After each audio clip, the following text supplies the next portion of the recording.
So guys, Tinubu's minister is in the news again. This time, some people are for her while others are against her actions. So I'm going to let you watch this video in full and you are going to be reacting. Drop your honest reaction as regards to, her action in this video. So I'm going to be taking some of the reactions already that came after this video was published on another channel. And you are going to take a look at this comment, watch the video and also drop your own comment. So this person said, I'm not a fan of this minister, but I'm with her on this one. Sometimes a certain level of madness is needed to effect change, especially in a country like ours. This other person said, I'm so proud of this woman with what she did here. She just spoke the truth right on their faces. People see government position and power just to enrich themselves. How can they use 200 million naira to organize a program to advocate for men to allow their wives to work? Nigeria. Without providing jobs or empowerment for the wife. You might be surprised that the program she was talking about might even take the shape of this, where they gather themselves for some minutes, snap pictures, and embezzle the money without no impact on the society. Let the truth be told. So that is the take of this guy. And this other person said, the insensitive ones will condemn her action. If on a one push and start fake president, they get small action like this. Okay, I believe this would have been a little better by now. And this other person said, you think this woman is crazy? Yes, Nigeria is crazy and needs more crazy ones to fix it. And then this other person said, this woman is too zealous and make fool of herself.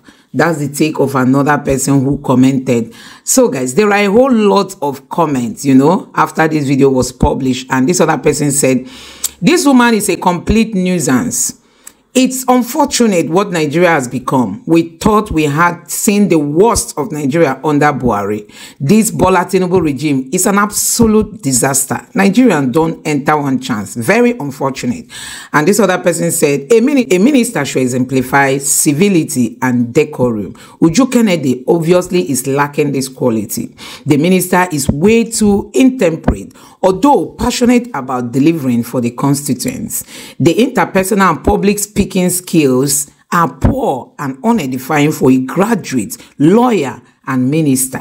This speaks to the decay in Nigerian tertiary and broader educational system. Yes, so this person is saying that she does not really have that communication skill. And this other person say this is absolutely spot on. Wastage in the system. This woman self. So a whole lot. So guys, I don't know what your take is. I would like you to comment after watching this video. Take a look.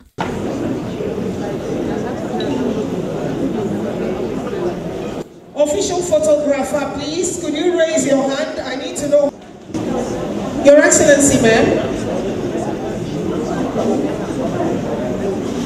Please, maybe you remove the face mask for this. Women are first to organize anything that I'm not aware of. You try it next time, I will come here and I get you people disgrace. Sorry about this, sirs. Ma'ams, forgive me. I know what I am going through in this country. For a while, this is all we keep on organizing. And a few weeks ago, there was hunger protest. And they talk about peace and security. Women are not empowered. Children are suffering. Nigerians are suffering. But we waste money all the time in frivolous things that don't make sense. I am sorry. Many people may misunderstand me, but I am ready to be misunderstood. I am ready to be tortured. I am ready. I don't want to break down here. This is it. I have changed the narratives. I said, no program without empowerment. The women, you're talking about peace and security. With poverty, how can you solve it? You keep talking, you're doing workshop, you're doing this, you're doing that. With poverty, where are we heading to? And how do we solve that poverty? By directing monies to the wrong channels and don't make any impact on the humans. On those people, you want them to change and give you peace. And I've changed narratives. I said that don't do any program without empowerment. I was meant, UNICEF has come to me, we've changed the work plan, we've made it to favor the children that they will benefit. this my woman, Mrs. Eunice, Beatrice, would have done the same, but she was sick. She was not feeling well. Then why do something? At least if they had come to me, I would have told them how to get these things. Okay, I know. How to get it organized so that it will favor our people. They give money in the ministries. It is used for travels, programs, nothing that will impact the nation. But if you hear the amount of money government gives out to ministries, you will be shocked. Why should it continue like that? Why should we fold our hands and these things will continue? Who do you think will save you? It's you that will save yourself. Let them call me names. Troublemaker, mad woman. I'm ready to take it. But you see that brick wall, I'm going to break it. Even if it takes me using my head to break it, I'll break it. That is one thing I'm assuring you people. Because this is what Mr. President wants. He wants to move the nation forward. That is why he went through all the risks to come up there. Let it not happen again. And you, come. Look at her. Mrs. Beatrice, you see this lady, you have to look into her matter. I'm going to tell my ministry to look into her matter. Listen, she's an Igbo woman, though. Don't think I'm maltreating anybody. I know the facts I am making. Because it's not today I told them, you can't bring 100 and something million. You use it and do program. My people, that is the fact. I am not lying. 100 and something million is used for programs. And I said, always cut it into two. Use half and empower the women. Then use half and do whatever program you want to do. Let it not be that I'm coming here to block everybody. This one, Jagara come out. You and women will be angry with you. You don't have right to tell them to divert money. That is why I'm sure she's sneaking behind me to do this. Try it again. Let it happen again. I will disgrace them and disgrace myself. I'm not going to disgrace them alone. I will disgrace myself and there will be no program. Anywhere I hear it, even if I'm not invited, I will come there. So I'm sorry if I've embarrassed anyone. I am sorry if I've misbehaved. I always apologize for the ones I did before, the one I'm doing now, and probably the one I will do tomorrow. Forgive me, please. You guys can go. All right. Now I'm laughing. My heart is heavy. Now I'm laughing. My heart is heavy, but I will calm down. I'm sorry. I keep saying I'm sorry because the way I'm moving, I will have to continue apologizing and apologizing, and I'm ready to be doing and apologizing. But forgive me, please. Okay. Country Representative, UN Women, Mrs. Beatrice Enyong. It's not a laughing matter, though I'm laughing, but I've made my point. Because the way you will hear next time and you see my action, always remember what I said today. That's why I didn't do anything. I just had to speak about it. But still forgive me, please, everyone. Members of diplomatic corps, royal fathers, representatives, thank you, everyone. When we talk about peace and security, most times we do more of policies. If you come to my office, you see piled up of policies without any action, without any achievement. Now, paper we go chop. Is it paper we are going to chop? We don't need these things. The situation of the country right now, these are not things that we need. We need action. That is what we need. We need to attack it raw to solve our problems. And all hands must be on deck for us to achieve this. So anybody hatching any ulterior motive should please deviate from it because you're not going to achieve anything. You're not going to achieve anything.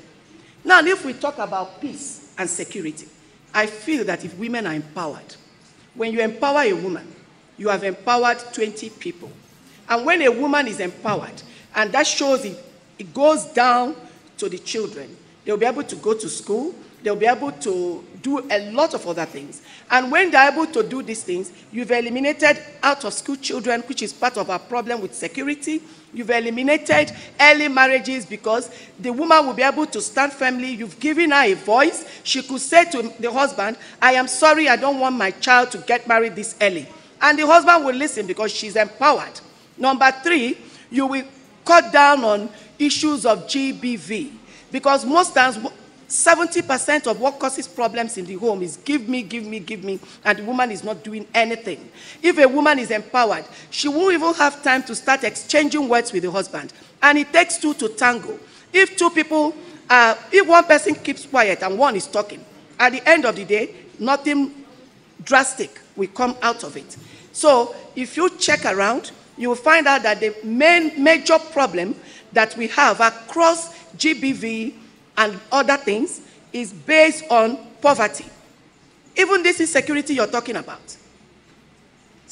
Many percentage of people that are involved in so many things are being convinced because they can't even afford 1,000 naira to take care of their children. From here, I'm going to National Hospital. And when you get there, you see so many Nigerians that are being kept there over 7,000 naira. And they've been there sleeping on the balcony corridors of the hospital. I am going there today, which I invited some of my brothers that came all the way from Port Harcourt to join me so that they can help to pay off their bills and release them to go home. Then some of the children there will be able to pay some money for them to continue their treatment. You will see it on the television.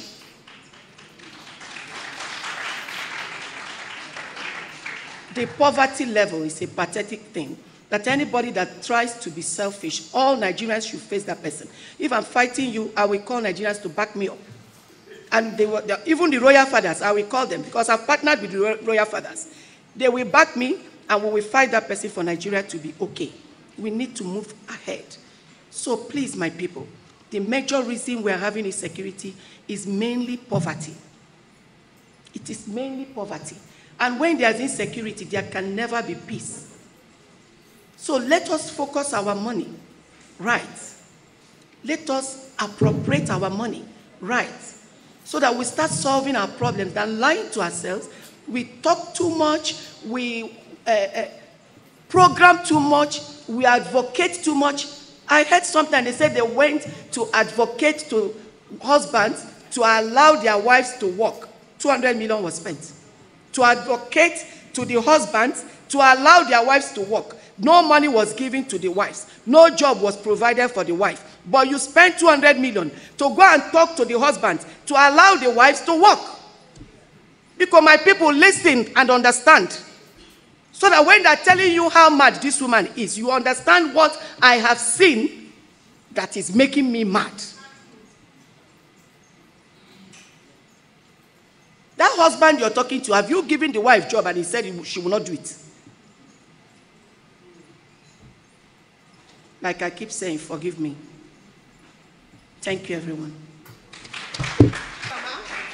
Honorable Minister, we are going straight to take photos. So guys, you have seen it for yourself. Honestly, that was how that meeting went. But I think the minister is right to have interrupted, the meeting. Although the manner in which she did it wasn't that okay. She wouldn't have called, like there was a woman she called up, in front of the camera, although possibly the cameraman didn't capture the face of the woman. But it's not something should have come out public to start calling names or calling out people. But I think it is high time they even stop all this gathering. Honestly, the hunger in the land is biting. This Ministry for Women Affairs, Nigerians, I wish these people can use this money, go to, even in IDP camps, just go to IDP camps and empower women there. Empower women. We have women that left their homes with their children. They're in the camp, possibly no school, no skill, and some of them are at risk of, being used for all kinds of things. So I think if this money, they are talking about 200 million or 100 million plus, if this money can be used to visit maybe like 2 or 3 IDP camps and use it to organize training, at least business skills for some young women and all that, in these IDP camps, I think that will impact the country positively than to just come and sit down. Like somebody said in this comment, that people will just come sit down and just take photos. Within 30 minutes, they are done and they will tell you they spend millions and they will just share this money among themselves. So guys, I don't know what your take are or what your takes are. Please drop them in the comment section. Thank you.